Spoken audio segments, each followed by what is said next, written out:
Hello everybody and welcome back to World of Warships Legends. My name is Spartan Elite 43 and tonight we have our very first look at the Tier 6 Premium Pan-European Destroyer.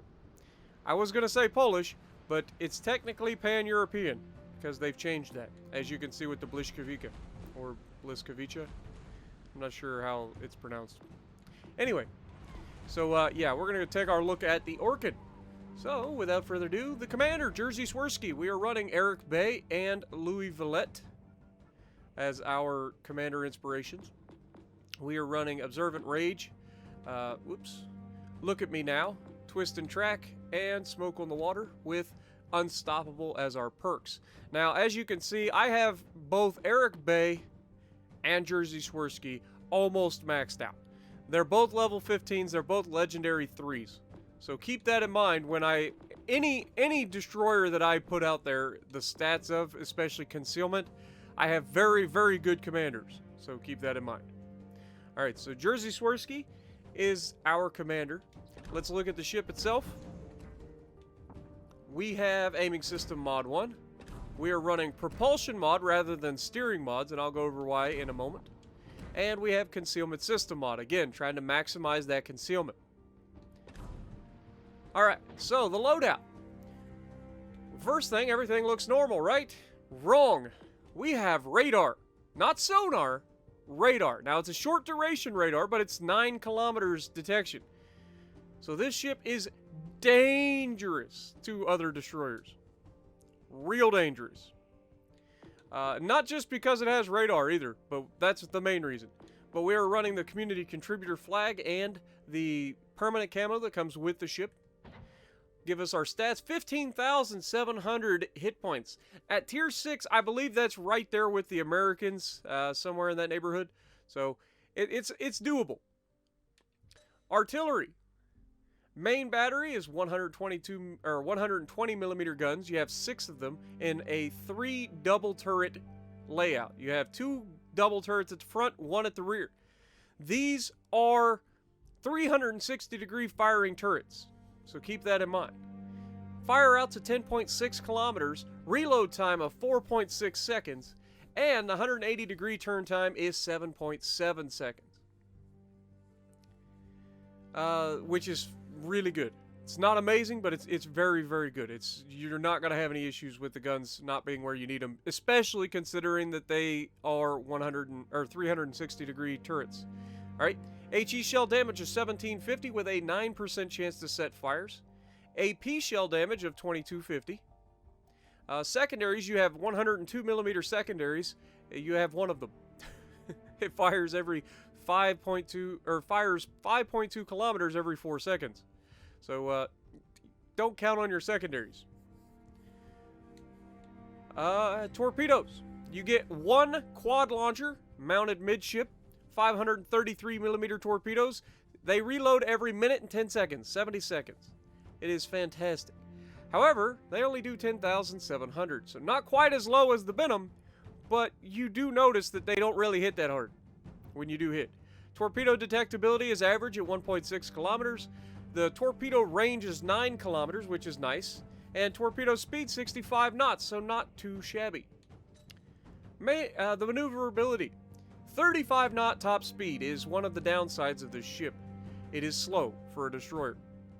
You'll hit 35 knots. I believe you get up to 38, maybe 39 with the engine boost running. The turning circle and rudder shift are freaking excellent. Probably the best I've ever had on a destroyer. I don't know what else to compare it to. It's very, very good. It turns very quickly. It's very agile at maneuvering. You can dodge a lot of rounds very easily in this ship, which is good because you're going to be dodging a lot of rounds all the time in this ship. Concealment. We've got it maxed out, and we are at a 5 kilometer detectability by sea. So we've got very good concealment.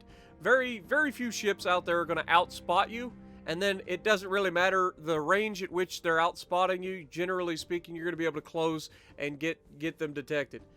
With the exception being like the Udachi, which has a 4.6. That's half a kilometer of extra range on concealment than you have. But guaranteed is always 2, and it has only a 3 kilometer detection, 2.9 kilometer detection in the by planes. So it's very sneaky, which is good. So you can maneuver and then wait until you give yourself the opportunity to actually engage. It's got 15 millimeter plating pretty much everywhere, and of course there's not really a citadel in a destroyer, but you can see the center of mass, very lightly armored critical areas. You can see the vital ship areas, so keep that in mind. It's not a citadel, but it is an area where you will do more damage to the ship. If you hit a torpedo in this area, it'll do maximum damage. Whereas if you take a torp on the bow only has a certain amount of HP allocated to it, so you can oversaturate the bow and you will do less damage. Which is why you'll see a lot of destroyers take torpedoes in the bow if they have to take a torp. Sequential. It can fire tubes one by one, which is something I haven't even actually noticed till just now. So yeah, it's got the British specialty. You can fire your torpedoes sequentially. Didn't know that. I've been firing it in regular spreads. It is agile, above average ability to change direction. That I already talked about. Full circle. Main battery turrets can rotate the full 360 degrees, which is what I already talked about. And they do so in such a cool way. They literally raise their guns up and then spin the other direction and drop their guns again. It's fantastic. I love it. Alright?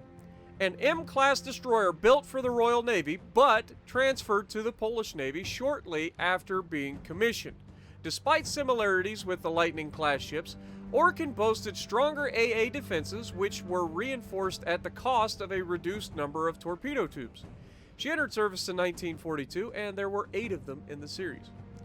So, yeah, it's a very, very good ship. It really is. I like it, but I will say this, that it does have a rough time getting amazing games. You get a lot of good games, and if you're doing your job, you're going to really enjoy this ship. So, with that being said, let's get to the gameplay.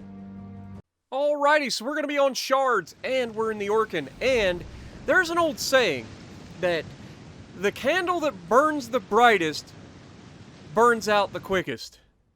Okay? That is the best way to describe this ship. Okay?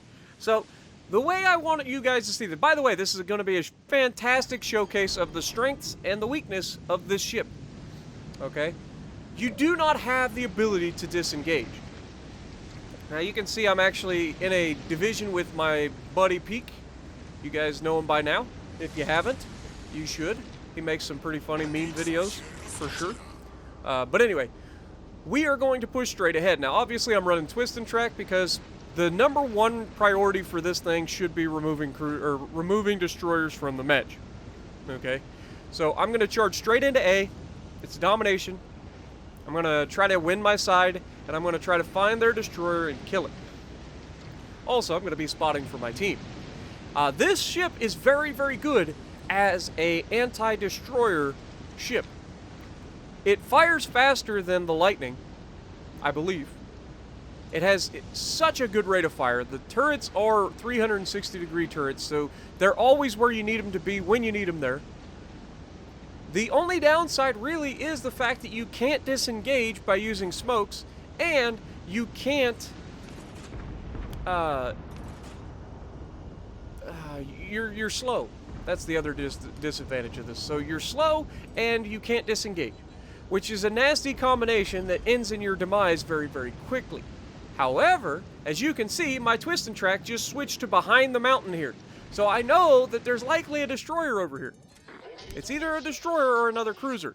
And sure enough, it's another destroyer. Because as soon as he comes around the corner, I'm going to be sitting here waiting for him. Now, normally I would sit in the base and capture. However, it's an Akatsuki, and it needs to die.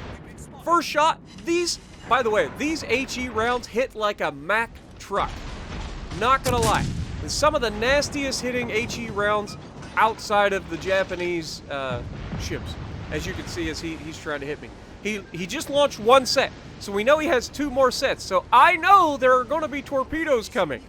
Okay, I didn't want to burn my radar right away because I figured this guy might try to smoke up. Now watch, I know the torps are coming. I slow down, I get ready, I turn in, and now time to dodge. Come on, Orkan. Hit the gap, tuck it in. Woo-hoo-hoo-hoo. Very close. And now, sunshine, you die. You had your chance, you had your opportunity, and you failed. And yeah, you're not long for this world. And down he goes as we set him on fire. Now, we use his smoke screen initially to break contact. And we are going to turn back around.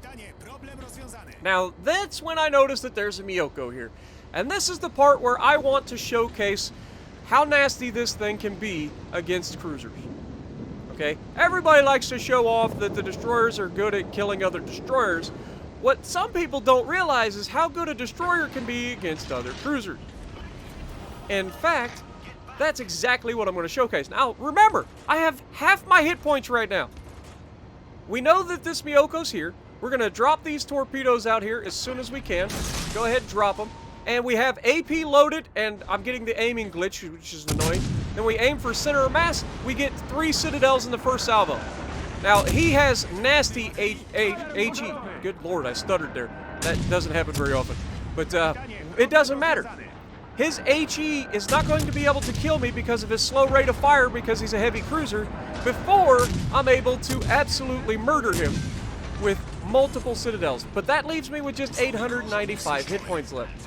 43,000 damage, 13 citadels on that man. Second kill. This side of the map is now secure. I have done my job. Hence the point of the brightest candle burns out the first. This ship is ungodly when it comes to winning its side. It can murder destroyers like no other at its tier. Okay, keep that in mind, at its tier. Very few destroyers are going to have a chance against this. And by very few, I mean basically just the Germans, the Russians, and the Americans potentially, and the French. So 4 destroyers in total will have a chance against this thing at its tier. And even then, I don't think that they're going to quite be able to pull it off. Just due to the agility of this thing, the radar, the fact that this thing has good spotting or good concealment, like it's got the total package. The only problem is that it can't disengage. So once you pick that fight, you know that you're in it for the long haul, regardless of the outcome. And that is my downside of this ship, is that without the ability to disengage, you really don't generally last too long. You have the potential for huge bursts of damage like you just saw. 2 kills very quickly, 13 citadels, 40,000 damage, and then we're going to pick a fight with this Eastern Dragon. And I knew this was not going to end in my favor, which is why I'm hesitant. I don't want to shoot the guns right now, but I thought maybe I can get away with it. Maybe he won't fire his guns in my direction quick enough. And so we take the shot on the back side of the island, we turn away, and we get away with it. No problem. Alright. 3 ships remain. And so I'm going to head back across to regroup with Peak. And we are going to try to get into a fight with these 2 cruisers out here in the open. At least one of them in particular, the Surrey. Now, Surrey is a heavy cruiser, and the Miyoko over there, the Eastern Dragon, manages to drop his torps in a widespread, which is preferable, and I can dodge those no problem. I mean, we dodged Nakatsuki's torpedoes at point blank, a narrow spread, 2 of them, and we managed to dodge that pretty easily. So, a little bit of a tight squeeze moment there, but is what it is. We've got a Queen, and we've got the Surrey. Now, I know that I shouldn't shoot at the Surrey, because once I light up and they have a shot at me and notice that I have no health, they're gonna take the shots. And unless I'm perfect, which I'm not, I'm dead. And so we go ahead, open fire, hoping that they stay distracted. That was the goal. But immediately those guns start swinging towards me. And you can see even the HE on a heavy cruiser is doing significant amounts of damage. We try to dodge, we take around 400 damage. We do get a fire on the Surrey, and come on, we can't dodge quick enough. Unfortunately, we take an extra round there, and down we go. And then Peak, of course, kills the Surrey after I set him on fire, because That's what Peak does. He's a yoinker. But Pensacola giving Peak an absolute juicy broadside. Peak's got the AP loaded in his Helena. He's going to teach this guy that you just don't go broadside to American light cruisers or American heavy cruisers. Well, you just shouldn't go broadside to anything in general, but definitely not American anything with armor piercing. As Peak has absolutely wrecked this guy, and yeah, he's just not long for this world. He did turn out, which makes Peak have to switch targets momentarily. But Peak's not going to switch targets. I'm changing the camera because I'm a doof. I was looking back to see the, you know, cinematic views. But Pensacola is still refusing to give Peak a broadside, so Peak switches to the HE and starts doing what the HE does best for the light cruisers, which is absolutely decimate. That HE is disgusting. Especially, he doesn't even use EOP, guys, but it's a cruiser. So down it goes. I use EOP on my American light cruiser still, and it just smashes people. But Queen Elizabeth coming around the corner. He's not long for this world. He's got a Devonshire broadside on who launched torps at him. There's just... you're not going to last very long in this situation. You got 4 cruisers against you and a battleship, and you are completely surrounded by cruisers. Well, most. So this Queen decides to come around the corner and take on the Devonshire, and the Devonshire swaps sides, which everybody knows what's coming. Torpedoes. He single fires his torpedoes, and these are the easiest freaking torpedoes in the world to dodge because they're not particularly fast and they're launched in a terrible spread, so you can easily dodge these.